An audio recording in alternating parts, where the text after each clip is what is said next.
पापा, मेरा आपसे ना एक सवाल था। पूछो। हम शिव जी को, भोलेनाथ जी को बेल पत्र क्यों चढ़ाते हैं? बेल पत्र चढ़ाने के बहुत से कारण हैं, क्योंकि बेल पत्र ना भगवान शंकर को बहुत प्रिय है। स्कंद पुराण में, शिव पुराण में इसका हमें वर्णन मिलता है। भगवान भोलेनाथ स्वयं कहते हैं कि बिल्व पत्रम मयम प्रियम, यानी कि जो बेल पत्र है वो भगवान शंकर को बहुत प्रिय है। ठीक है।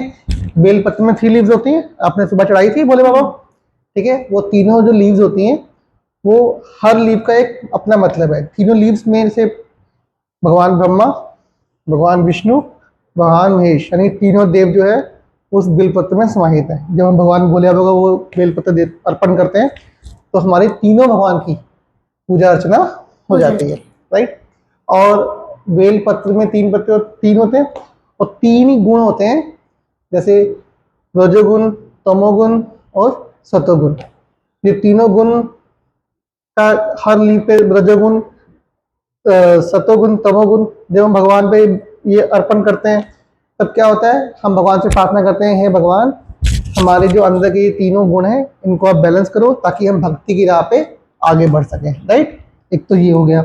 और फिर ये भगवान की ये जो लीव होती है बेल पत्ती, 3 लीव होती है, 3 पत्तियां होती है इसमें, ये भगवान के त्रिनेत्र को भी रिप्रेजेंट करती हैं। ठीक है ना। तो इसलिए जब हम भगवान को ये अर्पण करते हैं तो भगवान बहुत जल्दी प्रसन्न होते हैं हमारे। ठीक है ना। और क्या कहते हैं, हमारी मनोकामना को पूर्ण करते हैं। और इसका वैज्ञानिक कारण भी है। बेलपत्र होती है वो ठंडी होती है। ठीक है। और इस समय जब हम भगवान को बेलपत्र के साथ में जल अर्पण करते हैं तो वो एनर्जी को बैलेंस करती है। ठीक है। इस समय बहुत गर्मी है, जब बेलपत्र का बहुत ज़्यादा प्रयोग होता है तो वातावरण बिल्कुल शुद्ध हो जाता है। ठीक है। और इसलिए हमें भगवान को बेलपत्र जो है वो अर्पण करनी चाहिए। तो मतलब भोलेनाथ जी को बेल पत्र चढ़ाने से खुशी होती है? हाँ बिल्कुल, भोले बाबा बहुत जल्दी प्रसन्न हो जाते हैं। मैं तुम्हें एक छोटी सी स्टोरी बताता हूँ। एक बार एक चोर होता है। ठीक है। वो चोरी करता है, जैसे चोर का काम होता है, जो कि गंदी बात है, नहीं करनी चाहिए। ठीक है। तो जब वो चोरियां करता है तो वो भागता है, छुपता है ना। ऐसे ही एक बार वो रात को चोरी करके भाग रहा होता है तो बड़ा परेशान हो जाता है, उसको छुपने की कोई कोई जगह नहीं मिलती। तो वो जाके ना एक पेड़ पे चढ़ जाता है। नीचे उसके भोले बाबा का शिवलिंग बना होता है, जैसे पेड़ों पे बना होता है ना। तो बेल पत्र के पेड़ के नीचे भी शिवलिंग की स्थापना लोग करते हैं। हम अपने घर पे बेल पत्र लगाया है ना, वहाँ पे हम भोले बाबा का शिवलिंग बना के उसकी पूजा अर्चना करते हैं ना। तो ऐसे ही मतलब वो पूजा करते हैं। ठीक है। तो वो शिवलिंग बना होता है, उसको तो पता नहीं होता, वो डर के मारे पेड़ पे चढ़ जाता है। और फिर क्या करता है, सब गांव वाले उसको ढूंढ रहे होते हैं, पकड़ो चोर को, पकड़ो चोर को। तो उस दिन वो बहुत ज़्यादा घबरा जाता है। घबराता है तो जैसे टेंशन होती है, तुम नहीं, हम लोग कई बार कोई दाखुन चीरता कुछ नहीं, वो कहता है टेंशन के बाद ना पेड़ के पत्ते तोड़ता जाता है, अपने मन ही मन बातें करता जाता है। हे भगवान मुझे आज बचा ले, आज के बाद मैं चोरी नहीं करूँगा। हे भगवान प्लीज मुझे आज बचा ले।